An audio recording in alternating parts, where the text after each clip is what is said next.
It's the story that keeps getting regurgitated. Pressure is mounting on the government to urgently fix the free school lunches program after children received meals full of melted plastic. School Lunch Collective boss Paul Harvey has faced criticism for late deliveries, unpalatable meals and the same meals being delivered day after day. School staff are spending hundreds of dollars of their own money on pizza, fruit and muesli bars to feed students left hungry as the government's free school lunch program hits snags. A menu of mishaps means the government school lunch provider is now facing new performance measures, including providing daily evidence of what it's serving up. It's awful. We've had bread rolls with sloppy coleslaw inside, a tiny got some lunches that's not turning up at all. Yeah, the variety of problems is quite huge. And at one point we had to go up the road ourselves to the local fruit shop and actually buy food for the students because we just were not confident that the food was going to arrive on time. It's all very well saying that they've rectified it. They haven't. We're nearly at the end of term 1 and there's no end to the saga of school lunches. Supplementary question. Why is he willing to wait until term 2 for the chaos David Seymour's caused to the school lunch program to be fixed? Given kids are going hungry, lunches are still arriving late or not at all, some of the food is inedible, and in the worst cases, kids are being physically injured by exploding lunches. Patience is short, as we all know. The time is a-ticking, and this program has been attracting nothing but bad news by the day. Kia ora, I'm Alexia Russell, and today on The Detail, we're not dwelling on plastic in meals, ham in the halal mac and cheese, the grain muck described as meatballs, or even the liquidation of one of the companies contracted to provide these meals.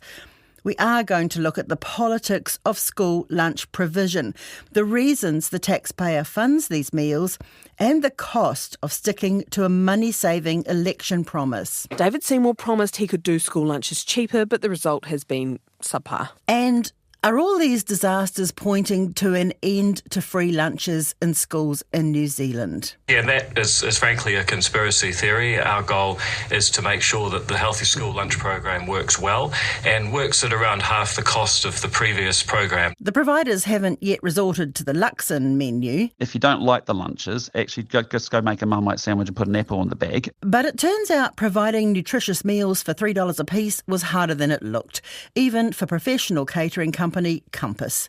Is it time to rip it all up and start again? Auckland University professor and chair of the Health Coalition Aotearoa, Boyd Swinburne, reckons this is the opportunity to completely revamp the revamped lunch program. It feels like a tipping point, doesn't it? I mean, we've had warning signals all along the way, and this really feels like a time to take stock and really do something quite different to what's been happening. And I think the schools would be very keen to get back to the previous model that was working so well for them. I think this is now very problematic because the one thing the government cannot afford is, having staked its reputation on making these changes, is for the whole system to fall over completely and there be no school lunches. That's MP turned political commentator Peter Dunn, who's not entirely surprised that the lunch scheme's turned into a debacle. I had expected a slightly better outcome than has happened, but I'm not altogether surprised it's gone the way it has, for a couple of reasons. One is a standard universal operation across the country, always going to have challenges to fulfil completely.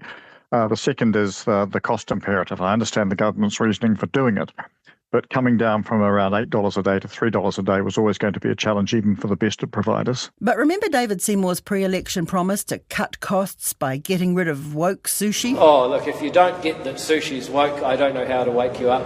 But the key message here is that we are introducing the kinds of foods that are put in the lunch boxes of the children, the other 75% of kids who rely on their parents to send their lunch. He's not backing away from that now that he's the Associate Education Minister. Much as some people gleefully would love this to fail, sorry folks, it's not. Is it time to relook at the whole issue again? Well, I think two things. I think firstly that the government needs to hold the provider to much greater account. I mean, they were obviously given assurances about their ability to do the job at the time that they signed the contract last year. And the second point really that arises from that is the nature of the contract, how difficult it is to either exit or amend that. I don't know the answer to that question. But I think it might be one of these things where that there is a commitment for a longer period of time. And so therefore the only sort of viable outcome at this stage is to try and make the system work as best as possible for the duration of the contract. Is it politically untenable for David Seymour to try and wipe the slate clean and start again? Well, it's heading in that direction. I think that would be seen as premature at this point. On the other hand, if there's not a significant improvement over the next week or so, that starts to loom as the obvious only solution. And there will be costs involved, as I say, in buying out the contract to achieve that. But if that means you get this thing back onto a more even keel, and that's then the question of what is the alternative? Do you go back to the old system of providers? Are those providers still available at that price? I mean, all these factors come into it. And it would break an election promise, wouldn't it? What's the political cost of telling the punters you can do something and then just failing to be able to do it at all? Well, I think it's high because the general expectation when you say you're going to do something and we've got it all worked out how it's going to work, et cetera, the public tends to believe politicians at that point. When it doesn't happen, they exact quite a vengeance. And I think that would be the instance here. And I see there's polling data out suggesting that a majority of voters across all political parties are unhappy with the current turn of events. So the government could say, if you like, ride on that as a basis for making change, but it would be a huge dent to its credibility, and I think it would be very difficult to see Mr Seymour's reputation recover. And bear in mind, he's a month or so off becoming the Deputy Prime Minister. Where does he give in this? Is it palatable for him to say, OK, well, we can't do it for $3, but we could do it for $5? That might be a solution if that can be achieved. I mean, the question that I think we need the answer to is the problem that has arisen solely because of the cost mandate, or are there other systemic factors within the delivery model via Compass that would still be there, whatever the cost figure was? So if they went to $5, say, that may not necessarily resolve the problem. We need to know why it is that a company with an established reputation in the catering business can't actually deliver the way it said it would. I mean, has David Seymour's he's hell-bent on saving the taxpayer money. Is this very laser beam focused aim of his resulted in a very, very tough contract, one that even Compass is finding difficult? Well, that's a distinct possibility, in which case you'd have thought they would have said so right at the outset and not got involved in the contract. But if the contract is unworkable, then the parties do need to review it, and maybe that might mean the initiative has to come from Compass to say we can't work under this basis. But if it's not the contract, then what is it? Is it that as I say, the practical problems are simply too difficult to run a national system? And if that's the case, what's the alternative? Do you think there's been a bit of naivety here on both sides? I mean, David Seymour being very clear-cut about what he wants to do and the ability to achieve it, and Compass perhaps, in times when we've going through multiple recessions, thinking we need this contract, we'll go to the ends of the earth to get it. Yeah, I think there is a very, very real prospect that that's the case, in which case it's in both parties' interest to try and make it work if they have to amend it in some way or review some aspects of it, because clearly what's happening at the moment is not acceptable. There have been too many instances of failure. Would he not have been better to say this should be targeted to people who just can't afford lunches? We're going to tweak the scheme to shrink it. I would have thought so. I mean, if you go back to 2018 when the scheme was introduced on a national basis, that was really the ambition. But then because of this whole issue of stigmatisation, it got broadened to apply to all the schools in the qualifying categories. The net effect has been, which is where Seymour comes in, that what was originally a $260 million a year budget's now over $320 million. And so he's trying to bring it back to around $230 million. He may have been better placed, as you say, to go back and say we're going to bring the scheme back to its original objective and focus on the children who are generally in need rather than the more universalised system that's eventuated. So the Kaora Ka'ako scheme started a few years ago. It was a labour project brought into schools to increase nutrition for the tamariki there. And the way that it worked originally is there was a set dollar value that was given to these schools for the procurement of lunches for those children. And so they could essentially spend that how they liked. There was a model in which they could find an external kitchen, something in the community perhaps, they could spend that money on to bring the school lunches in for the kids, or a few select schools opted for the internal model, which allowed them to set up a kitchen internally that met commercial standards and prepare the food in-house. But either way, the dollar value is the same. And it's that dollar value that Associate Education Minister David Seymour has tried to find savings in, bring it down by $130 million. Newsroom political reporter Fox Meyer has been looking at the lunch issue in a broader way than just soggy broccoli and endless butter chicken. With the change in government, there's been a narrowing of focus on the scheme to cost. This brings up a very interesting debate, which is, do we think of nutrition for school kids as a service or as an investment? And I think that question sort of separates these two models, the one that we have now and the one that originally was. Because I think if you think of this as a service, something that you're doing to meet public health thresholds or fill a bottom line, then it's sort of a box-ticking exercise. You know, we need to have this bus that runs this route. All we need to do is have it. Once it's there, we can check that box. But if you think of this school lunch thing as an investment, and you look downstream at all of the consequences of having a well-nourished childhood, especially in school, which is where you can guarantee that there is a meal. You know, for some of these children, this is the only meal that they may be getting in a day.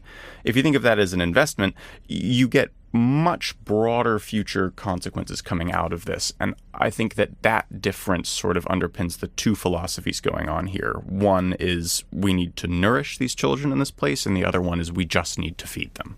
One of the stories you wrote, you had Max Rashbrook saying Seymour's approach recognises the cost of everything and the value of nothing. And he talks about building human capital. Can you speak to that opinion? Yeah, absolutely. So I think a good way into this, when we're thinking about costs and values, is that it's very easy to put an economic dollar number on costs. Right. You can say that this school lunch costs $3 per student, which it technically doesn't anymore because they've had to beef out some of the nutritional requirements for older students. So that original target of Seymour's has already been overshot. But that's a very easy number to understand. What's much harder to understand is the value of the thing you're getting for that cost. How do you even measure values like this? How, especially when we know from international studies that the consequences of a well-nourished meal for a child aren't really visible until maybe 5 years down the line. How do you measure that when the program isn't even 5 years old? These are the values. And where do you even look for the measurements there? Do you look in the classroom? Do you look in the home? Do you look in the supermarket to see what ripple effects this system has had on the community? It's very difficult to measure those values, but it's very easy to set up a cost assessment of this and pretend to offer savings here. You can say, yes, this check will decrease by $130 million, but it's exceptionally difficult to say what that will come at the cost of. If Seymour originally wasn't really looking at the long-term benefits, if as you say, it's a box-ticking exercise for him, why didn't ACT just campaign on getting rid of school lunches? Well, I think that it would be very cynical to suggest, as some people are, that they really do just want to do away with this entirely, because I think that nobody in this debate genuinely wants to see children going hungry in the classroom. I think that's ridiculous. Nobody's that evil. I think that what's going on here is that people are looking at this system and honestly believe that they can do this for cheaper. Maybe they have more faith in a centralized mega corporation approach than I do, but I do believe that they thought that this could work.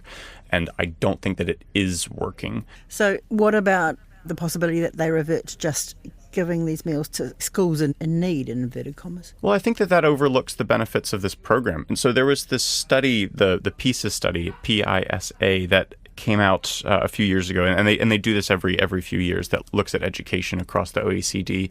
And it found that of all the countries in the OECD, in terms of how nutrition affects educational performance, the only country with a worse track record than New Zealand was Turkey. So we were second last out of all of them in how much our children's learning is affected by their nutrition. And so when this program was brought in, it served a lot more than just the schools that are quote unquote in need, because it turns out that you don't actually just need to be hungry to be benefited from a program like this. And not only did it find that the educational outcomes improved, but other studies that looked just at this specific model, the one with the local communities providing the food for the local schools, it found that there were all of these ripple effects out into the community. And that's in terms of local employment. That's in terms of changing the regional supply chain to encourage more fresh food in a given community. We look at this program that we're having now, and we can see all these issues with these hot meals that we've been talking about, or these exploding meals, etc. There were issues with the previous program too. And I think it would be disingenuous of us to not acknowledge that. But it's a lot easier to fix an issue when, Deborah on the corner is making your school lunch meals rather than Compass Group or Labelle or these larger, hard to reach, hard to contact, mercurial systems where it's very difficult to get that feedback on time, no matter how hard they're trying. We've got deliverers heading down the wrong route, going down the wrong state highway to get to their school, and therefore causing delays in that way. We've got some lunches that's not turning up at all. It's because they are made somewhere else and then flown into Christchurch, and then they're almost nuked when they get to wherever. And if you happen to be the first school on the delivery chain, which I think we are because we get our lunches at 9:30, they are really, really hot and they don't cool down. I think this is where we get to this very fundamental issue with this debate, which is that I think there's actually two conversations going on here. The first one is a debate over whether or not you think the state has a role in providing nutritious meals for kids in school. And, you and I may fall on different sides of that debate, and that's actually okay because that's not the conversation that we're having right now. This is not about whether or not we should be doing this. The conversation we're having right now is, as long as we are doing this, we need to meet the bar that we've set for ourselves. So if David Seymour has come out and said we're going to save $130 million, provide the same meals, the same nutritious level in these meals, and they're going to be provided on time by these companies, setting his own parameters for how this is going to go, he needs to meet those parameters. And if they're not being met, then he needs to front up and do it. And to his credit, he does face reporters and answers these questions. But at the same time, I really struggle to see how we can make these arguments about saving money when we haven't looked at what that money will come at the cost of. And especially when you just think of the local jobs that are involved in this. I think there were 2,400 jobs of people that were allowed to work in these environments providing food for local schools that don't have those jobs anymore because now they're given to a centralized kitchen. And on that alone, I struggle to balance the value of that $130 million in saving versus 2,400 local jobs. I just don't see how that adds up. Here's something else that didn't add up. The Healthy School Lunch program is far from healthy. One of the main suppliers going bust today. Labelle Group, which provides 125,000 meals a day, has gone into liquidation. There's no reason to think that it's not viable to deliver. What we know is that Labelle haven't been able to deliver, but you can't assume that that's because the contract we've set out is not viable. You just know that they haven't met it. If we think about those $3 or $4, we think about that in terms of just food, but that's not true, right? Like there's more to this operation than food. There's refrigeration, there's distribution, there's all of these other costs. And if that's part of that $3, I wonder how much of that $3 is actually being spent on food. Because when we were looking at it for $8, you don't need to pay heaps of money to transport that across town. It's just not that expensive. And especially if you have this internal model, which granted would be more expensive to set up and more expensive to maintain, but the return on investments for these sort of things seems to be one of the most positive investments you can make. Here's Auckland Uni Professor Boyd Swinburne talking to Checkpoint about that. Well, I think there was a huge focus, in fact, a singular focus on cost efficiencies, trying to screw the price down, which is different to how the previous system worked. And they were trying to get out of that three things. They were trying to get quality lunches. They were trying to get sustainable financing. In other words, that these businesses didn't fall over and they made a reasonable profit from it.